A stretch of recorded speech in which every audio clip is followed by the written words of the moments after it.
Hello there, Battle Brothers, and welcome to yet another video. Long time no see, my dear friends. Well, yes, it takes a little bit of time, at least half a week when you're a working man, to read a novel.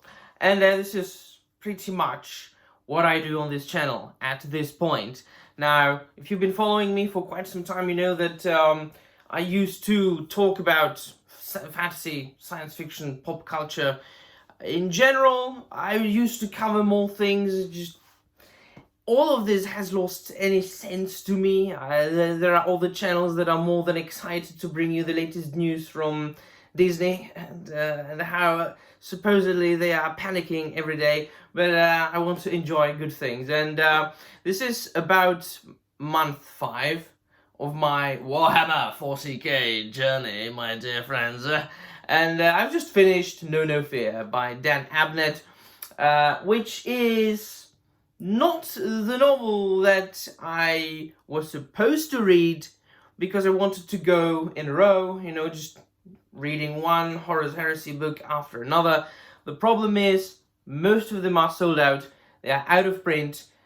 Black Library, Games Workshop are not reprinting them, and I can get them digitally, but it's just, I don't like reading books in a digital format, so I only read books in a digital format that I really want to read, but I can't get otherwise. So that's why I'm getting through the Space Wolves Omnibus this way, because I really want to read that book. Space Wolves are my favorite Astartes chapter, but it's just, there's like a copy on eBay for 80 euros of a paperback. No, right. So, anyway, the beautiful thing about the Horus Heresy books is that a lot of them can be read out of order. And to my big luck, the one that I read before that was Fulgrim, which was the 5th in the row in the series of Horus Heresy. There was the Horus Rising, the False Gods, Galaxy in Flames, there was the Flight of the Eisenstein, the Fulgrim, and then I read this. I wanted to read the first Heretic, which I will read, but that I think happens like before the beginning of Horus Heresy. Well, shortly said, after the initial 5 volumes, I think that the story of the series just jumps around. Like, it might tell a story from the future. It might tell a story from the time scope of the first trilogy or of the first 5 volumes. It might go back in time. Now we've got duologies such as the 1,000 Suns and the Burning of Prospero, which I am excited to read very soon, which of course deal with Leman Russ and his Space Wolves going after the 1,000 Suns. But this No Fear is about the Ultramarines. And me being a Warhammer 40k newbie, still, even after having read about 15, 16 novels from the Warhammer 40k and Horus Heresy, and getting through some of the Lexicanon pages, still consider myself a newbie. This is the first Ultramarines book I've read.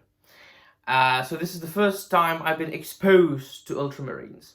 I know that they're one of the most popular Astartes chapter. I do realize that they might be a little bit different from what they are in Warhammer 40k. This is Horus Heresy. And this is one of the greatest tragedies, really. This is about the disaster at Calth. And the outbreak of the Horus Heresy itself, when the word bearers basically annihilate, and there are going to be spoilers, by the way, annihilated a half of the entire legion of Ultramarines. We meet Rebut Guillemot, because I pronounce it this way, because it sounds extremely like the name of the Primarch looks and sounds extremely French, so that's why I'm pronouncing it that way. Rebut Guillemot, I'm always pronouncing it that way in my mind as well. And about such characters as Ventanas and Marius Gage, the different sergeants and commanders and chapter masters, and the Primarch's champions of the Ultramarines chapter. Of course, I am once again excited about the fact that each and every single Ultramarine chapter or legion, as they were during the Horus Heresy, they are completely different, of course, sharing the character traits and tweaks and personality traits of their respective Primarchs. You know, Space Wolves is very much different from Ultramarines, Blood Angels is very much different from Dark Angels.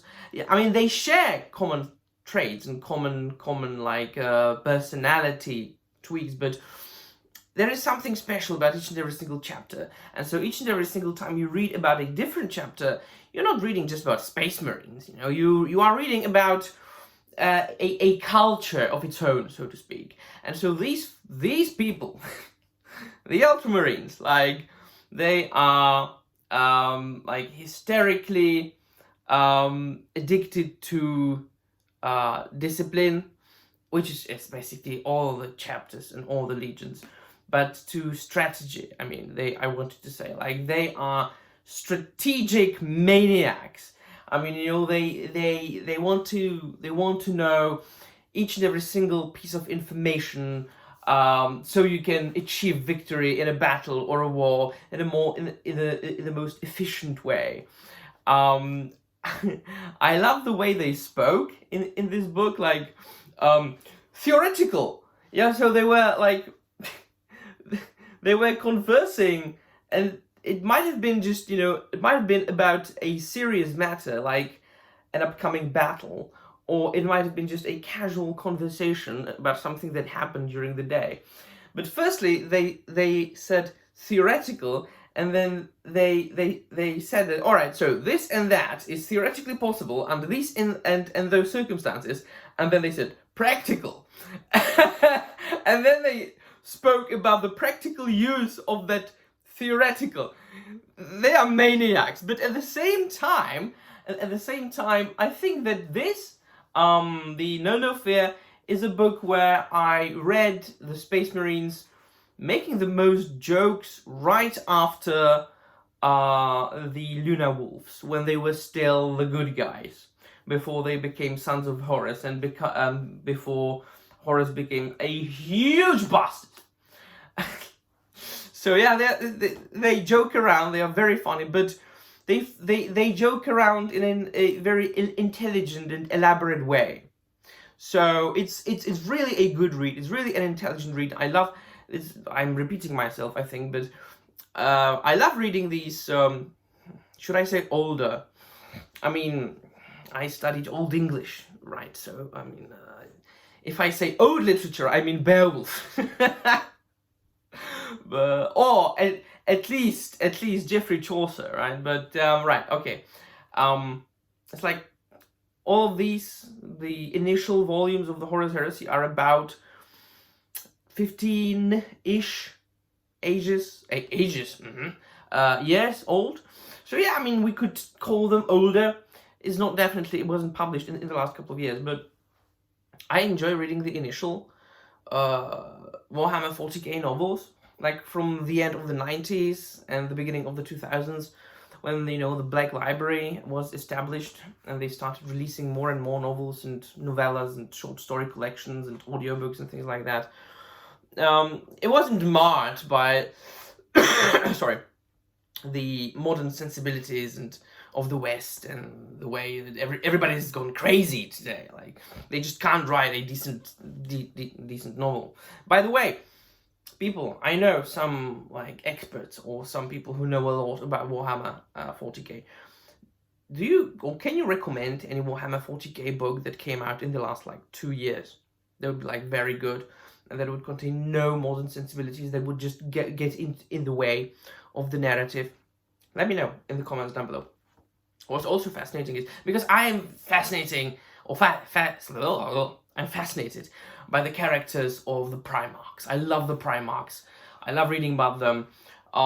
It's just, you know, this is like the most like fiction, like fantasy / science fiction aspect of those books so far. I know these superhumans, these godlike demigods, characters, you know, the sons of the emperor, you know, the genetically created sons, or the like kind of clones.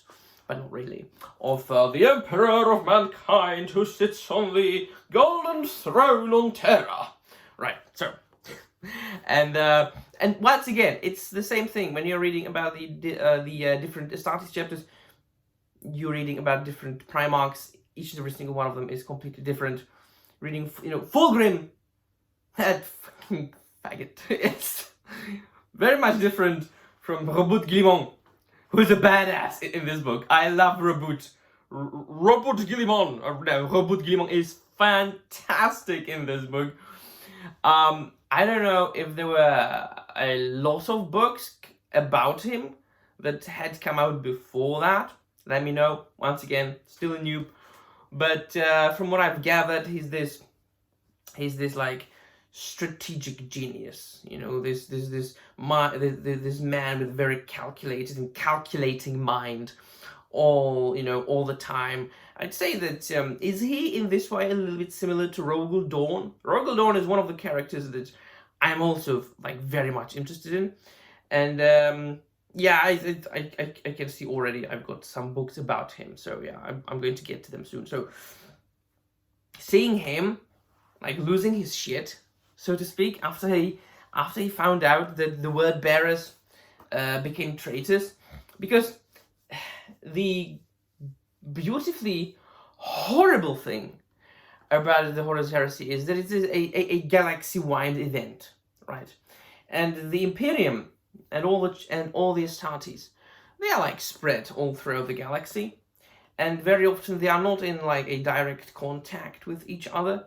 And despite this being the grim dark future, everything is very much advanced. They use the warp to move like quickly, like in Star Trek.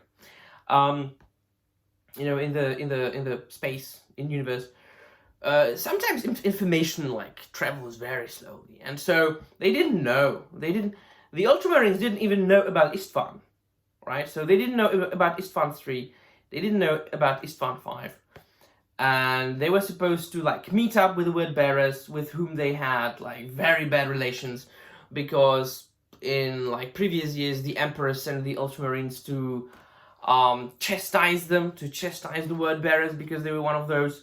They were the chapter who basically started worshipping the Emperor as the god, which at the time wasn't the norm. Actually, during the times of Horus Heresy, as many of Warhammer 40k fans know, it was not okay. The Emperor didn't want to be called God. 10,000 years later, things change. Things are very much different, aren't they? Well, that's 10,000 years can do wonders. But they did believe in the Emperor as a god. But the Emperor didn't like it, so he sent the Ultramarines, and there was some other thing. I can't remember what now. But the thing is that there was a gripe between the word bearers and the Ultramarines, and the War Master at this point of time, Horus, he commanded them to like join and go fight some orcs, which was a lie, of course, because he just wanted to catch the Ultramarines unawares and annihilate them, because they are the greatest threat to him and his plans to usurp the throne on Terra and to cast the Emperor down. There are many dangerous Primarchs that he could theoretically be afraid of, like Rogel Dawn, Leman Russ, Jesus Christ. But I think that the most dangerous to him is Robut and his Ultramarines. So he just wanted to get rid of them. So I'm not going to spoil the ending. I'm just going to say that this is written in a very, very interesting way. It's written in the form of